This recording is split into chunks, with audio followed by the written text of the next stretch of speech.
प्रेम से बोली विष्णु भगवान की जय, माता लक्ष्मी की जय। आइए सभी श्रोतागण कामिका एकादशी का व्रत कथा का श्रवण करते हैं। अर्जुन ने कहा, हे प्रभु, मैंने आषाढ़ माह के शुक्ल पक्ष की देवशयनी एकादशी का सविस्तार वर्णन सुना। अब आप मुझे श्रवण माह के कृष्ण पक्ष की एकादशी की कथा सुनाने की कृपा करें। इस एकादशी का नाम क्या है, इसकी विधि क्या है, इसमें किस देवता का पूजन होता है, इसका उपवास करने से मनुष्य को किस फल की प्राप्ति होती है। भगवान श्री कृष्ण ने कहा, हे श्रेष्ठ धनुधर, मैं सावन माह की पवित्र एकादशी की कथा सुनाता हूँ, ध्यान पूर्वक श्रवण करो। एक बार इस एकादशी की पावन कथा को भीष्म पितामह ने लोकहित के लिए नारद जी से कहा था।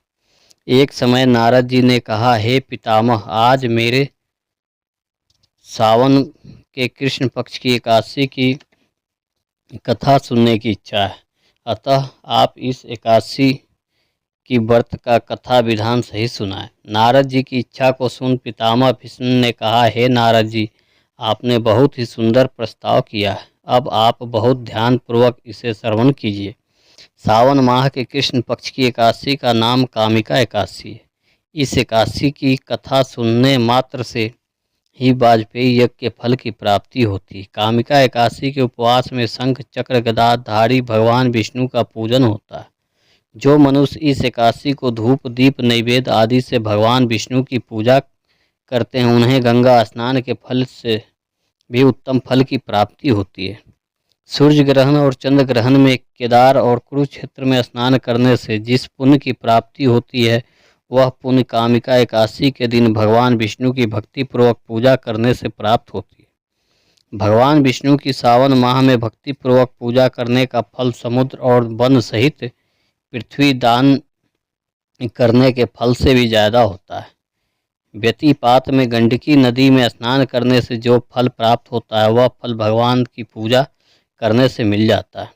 संसार में भगवान की पूजा का फल सबसे ज़्यादा, अतः भक्तिपूर्वक भगवान की पूजा न बन सके तो सावन माह के कृष्ण पक्ष की कामिका एकादशी का उपवास करना चाहिए। जो उत्तम द्विज सावन माह के कृष्ण पक्ष की कामिका एकादशी का उपवास करते हैं तथा भगवान विष्णु का पूजन करते हैं, उनसे सभी देव नाग किन्नर पितृ आदि की पूजा हो जाती है। इसलिए पाप से डरने वाले व्यक्तियों को विधि विधान सहित इस उपवास को करना चाहिए। संसार सागर तथा पापों में फंसे हुए मनुष्य को इससे मुक्ति के लिए कामिका एकादशी का व्रत करना चाहिए। कामिका एकादशी को उपवास से भी पाप नष्ट हो जाते हैं। संसार में इससे अधिक पापों का नष्ट करने वाला कोई और उपाय नहीं है। हे नारद, स्वयं भगवान ने अपनी मुख से कहा है कि मनुष्यों को आध्यात्मिक विद्या से जो फल प्राप्त होता है, उससे अधिक फल कामिका एकादशी व्रत का करने से मिल जाता है। इस उपवास के करने से मनुष्य को न यमराज को दर्शन होते हैं और ना ही नरक के कष्ट भोगने पड़ते हैं, वह स्वर्ग का अधिकारी बन जाता है। जो मनुष्य इस दिन तुलसी दल से भक्तिपूर्वक भगवान विष्णु का पूजन करते हैं, वे इस संसार सागर में रहते हुए भी इस प्रकार अलग रहते हैं जिस प्रकार कमल पुष्प जल में रहता हुआ भी जल से अलग रहता है। तुलसी दल से भगवान श्री हरि का पूजन करने का फल 1 बार स्वर्ण और 4 बार चांदी के दान के फल के बराबर है। भगवान विष्णु रत्न मोती मणि आदि आभूषणों की अपेक्षा तुलसी दल से अधिक प्रसन्न होते हैं। जो मनुष्य प्रभु का तुलसी दल से पूजन करते हैं, उनके सभी पाप नष्ट हो जाते हैं। हे नारद जी, मैं भगवान की अति प्रिय श्री तुलसी जी को प्रणाम करता हूँ। तुलसी जी के दर्शन मात्र से मनुष्य के सभी पाप नष्ट हो जाते हैं और शरीर के स्पर्श मात्र से मनुष्य पवित्र हो जाता है। तुलसी जी को जल से स्नान कराने से मनुष्य की सभी यम यातनाएं नष्ट हो जाती है। जो मनुष्य तुलसी जी की भक्तिपूर्वक भगवान के श्री चरणों कमलों में अर्पित करता है, उसे मुक्ति मिलती है। इस कामिका एकादशी की रात्रि को जो मनुष्य जागरण करते हैं और दीप दान करते हैं, उनके पुण्य को लेखने में चित्रगुप्त भी असमर्थ है। एकादशी के दिन जो मनुष्य भगवान के सामने दीपक जलाते हैं, उनके पितृ स्वर्गलोक में अमृत का पान करते हैं। भगवान के सामने जो मनुष्य घी का तिल के तेल का दीपक जलाते हैं, को सूर्य लोक में भी सहस्त्रों दीपकों का प्रकाश मिलता है।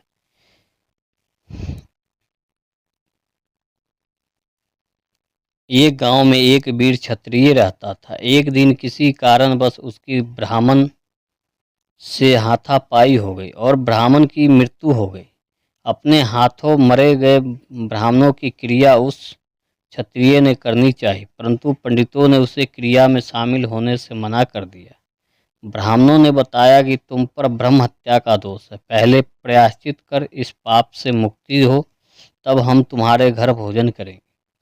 इस पर क्षत्रिय ने पूछा कि इस पाप से मुक्त होने के क्या उपाय हैं। तब ब्राह्मणों ने बताया कि सावन माह के कृष्ण पक्ष की एकादशी को भक्ति भाव से भगवान श्रीधर का व्रत एवं पूजन कर ब्राह्मणों को भोजन करा के सदक्षिणा के साथ आशीर्वाद प्राप्त करने से इस पाप से मुक्ति मिलेगी। पंडितों के बताए हुए तरीकों पर व्रत कराने वाली रात में भगवान श्रीधर ने क्षत्रिय को दर्शन देकर कहा कि तुम्हें ब्रह्म हत्या के पाप से मुक्ति मिल गई है।